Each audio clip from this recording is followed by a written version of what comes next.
এত দর এত মান দাম দাম করে আমরা একটা গালি দিন আমার একটা থাপ্পড় দিয়ে গেছে। লাস্টে আমি ওনার সাথে যে কোথায় মার্কেটিং এ গেছি এটা আমার অন্য হয়েছে। আজকে কখন গাড়ি নিয়ে যাবেন ঢাকার উদ্দেশ্যে? না, আমাকে ওই যে কর্মবিরতি দিয়ে রাখছে।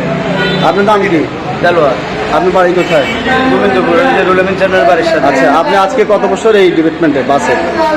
প্রায় 28 বছর এই ডিপার্টমেন্টে, লাকসামে 9 বছর গাড়ি চালাতে। জি জি বা এবং প্রত্যেকটা ড্রাইভার স্টাফটা খুঁজতেন আমি কি মাদুকে আসতে না কোনো বিড়ি সিগারেট খাই ইয়াতে করে নাকি কাউন্টার আমার এই পর্যন্ত একটা বিচারে জিজ্ঞেস করে তাহলে তো আপনার তবে একটা যাত্রীকে এভাবে হাত দিতে পারেন না। ঠিক আছে ভাই, এটা আমি অন্য স্বীকার করছি, কিন্তু যাত্রীরা নামতেছে, আমিও নামতেছে, আমার নামার সাথে সাথে ড্রাইভার বলতেছে তারা দর, সে কিন্তু আবার ফোন করে আবার ফোলাবেন ঠিক রাখছে এখানে এখান থেকে কিন্তু আবার ফোলাবেন ঠিক রাখছে কাউন্টারের সামনে।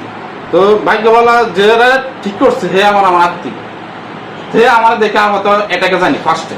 তো ড্রাইভার কি কিছু দৌড় দিয়ে লাভ দিয়ে উড়ি আমার নাচছে না আমার হরে দিই গায়ে হাত তুলেছে। আমি বলছি আপনি আমার কেন হাত দিলেন? এখানে তো যাত্রী সবাই ছিল, হ্যাঁ সবারই অভিযোগ ছিল, তো আপনার কেন আমার হাত দিলেন? এটার মধ্যে উনি আমার লগে বিনোদন কর্মকর্মী বিনোদন আমাকে